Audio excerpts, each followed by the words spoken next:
Ever since I was a little girl, I've always liked to explore. My father used to tell me that one day, my eagerness for adventure would help me save the world. Before he was killed, he gave me a chest and told me, should anything ever happen to him, that I must open it. When the time came, I opened the chest, and inside it was a map, accompanied by a letter. My dearest Mary, you are in grave danger. There is no time to explain.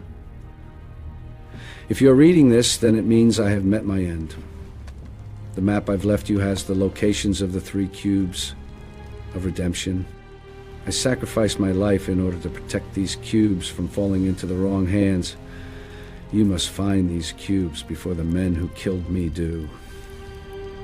My spirit will be with you, Princess. Nothing could have prepared me for the dangers that I was about to face.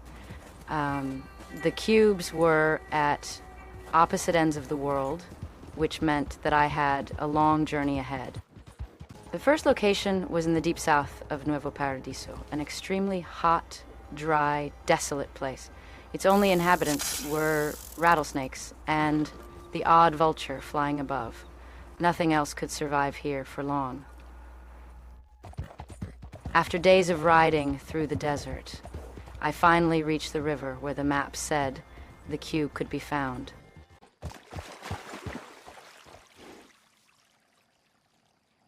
The second cube was high up in the Canadian Rockies, a trip that took me through caves, thick forests full of predators, up into the mountains.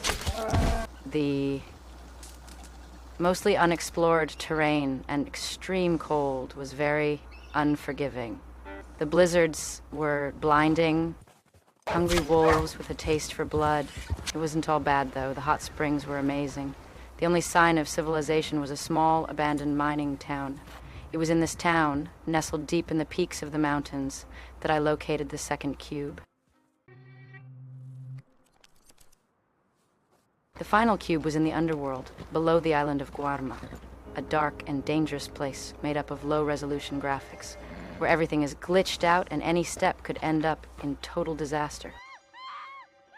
It's a place where you can walk on water and drown on land.